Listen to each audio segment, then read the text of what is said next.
Hello friends, welcome back to our channel.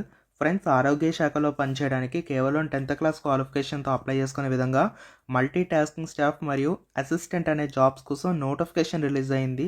Complete details అనేవి చూద్దాం. చాలా ఇంపార్టెంట్ నోటిఫికేషన్ కాబట్టి వీడియోని అయితే ప్రతి ఒక్కరూ లైక్ చేసి వాచ్ చేయండి.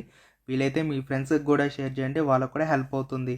నోటిఫికేషన్ డీటెయిల్స్ చూసుకున్నట్లయితే ఎయిమ్స్ సంబంధించి ఈ నోటిఫికేషన్ అయితే రావడం జరిగింది. అయితే గమనించాల్సింది ఏంటంటే అన్నీ కూడా ప్యూర్లీ కాంట్రాక్ట్ విధానంలో అయితే తీసుకుంటున్నారు. అంటే టెంపరీ బేసిస్ కింద తీసుకుంటారు. వన్స్ మీకు కాంట్రాక్ట్ పీరియడ్ అనేది కంప్లీట్ అయిపోయిన తర్వాత ఎక్స్టెన్షన్ చేసే అవకాశాలు అయితే ఉంటాయి. మరి వీటికి సంబంధించి చాలా రకాల జాబ్స్ అయితే రిలీజ్ చేయడం జరిగింది.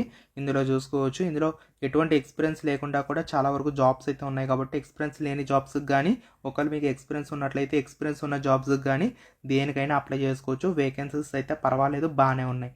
దానికి సంబంధించిన లింక్స్ అన్ని డిస్క్రిప్షన్లో పెడతాను, ఒకసారి చెక్ చేయండి.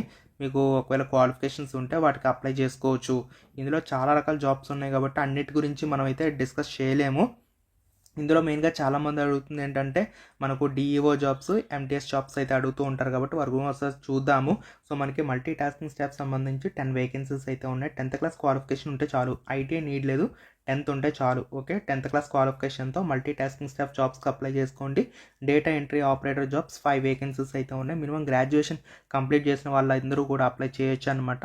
సో మీకు డేటా ఎంట్రీ వర్క్ అంటే టైపింగ్ స్కిల్స్ అయితే మీకు వచ్చి ఉండాలని చెప్పి చెప్తున్నారు. 8,000 కీ డిప్రెషన్స్ పర్ అవర్ అయితే మీకు టైపింగ్ చేయగలిగే నైపుణ్యం కావాలి. డిఈఓ జాబ్స్కి ఏమో 20,384 రూపాయలు అయితే ఇవ్వడం జరుగుతుంది ఎవ్రీ మంత్. ఎంటీఎస్ జాబ్స్కి ఏమో 18,834 అయితే మీకు ఇవ్వడం జరుగుతుందని చెప్పి క్లియర్గా చెప్తున్నారన్నమాట. సో ఎటువంటి ఎక్స్పీరియన్స్ రిక్వైర్మెంట్ లేదు కాబట్టి హ్యాపీగా వాటికైతే అప్లై చేసుకోండి. ఆఫీస్ అసిస్టెంట్ జాబ్స్ 12 వేకెన్సీస్ అయితే ఉన్నాయి. డిగ్రీ క్వాలిఫికేషన్తో అప్లై చేయొచ్చు. కంప్యూటర్స్ పైన పరిజ్ఞానం కావాల్సి ఉంటుంది. 35,400 రూపీస్ పర్ మంత్ అయితే శాలరీస్ ఇస్తారు. ఇవే కాకుండా ఇంకా చాలా జాబ్స్ ఉన్నాయి. మీకు ఉన్నటువంటి క్వాలిఫికేషన్ ఆధారంగా చేసుకొని వాటికి కూడా మీరైతే అప్లై చేయొచ్చు.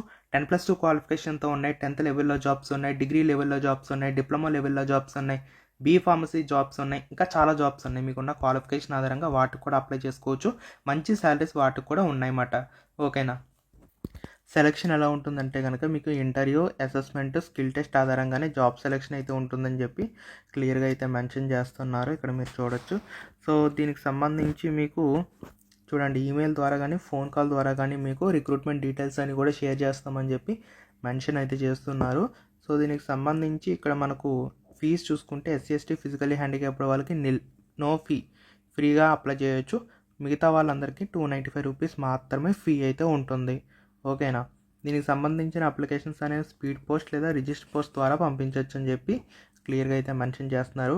ఈ ఫీ పేమెంట్ అనేది మీరు డీడీ రూపంలో తీయాలి. డీడీ అంటే డిమాండ్ డ్రాఫ్ట్, ఏదైనా బ్యాంక్ వెళ్ళి మీరు తీయాల్సి ఉంటుందన్నమాట. చూడండి ఇక్కడ మనకి ఈ విధంగా in favour of broadcast engineering consultants India limited, Noida పేరు చెప్పినట్లయితే మీకు డీడీ అనేది తీసేసి మీకు ఒక స్లిప్ ఇస్తారు. సో మీరు పంపించాల్సినటువంటి అడ్రస్ కూడా నేను మీకు పెడతాను, నోటిఫికేషన్ పెడతాను డిస్క్రిప్షన్లో, ఒకసారి చెక్ చేసుకోండి. స్పీడ్ పోస్ట్ లేదా రిజిస్టర్ పోస్ట్ ద్వారా మాత్రమే పంపించాలన్నమాట. అడ్రస్ కూడా నేను మీకు ఇక్కడ చూపిస్తున్నాను చూడండి, యూపీ, ఇక్కడ పంపించాల్సి ఉంటుంది. సో మీరు పెట్టాల్సినటువంటి లిస్ట్ ఆఫ్ డాక్యుమెంట్స్ కూడా మనకైతే ఇవ్వడం జరిగింది. సో అప్లై ఫామ్ కూడా నేను మీకు డిస్క్రిప్షన్లో పెడతాను, అఫీషియల్ వెబ్సైట్ లింక్, అక్కడి నుంచి డౌన్లోడ్ చేసుకొని ప్రింట్అవుట్ అయితే తీసుకోవచ్చు.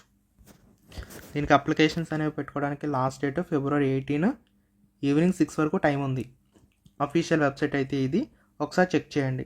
సో ఈ విధంగా ఉంటుంది మీకు ఇక్కడ అప్లై ఫామ్ అయితే ఇలా ఉంటుంది. మీరు ఏ పోస్ట్కి అప్లై చేస్తారో మెన్షన్ చేయాలి. క్యాండిడేట్ నేమ్, మీ ఫుల్ నేమ్ ఇవ్వాలి, 10th మెమోలో ఎలా ఉందో అలా.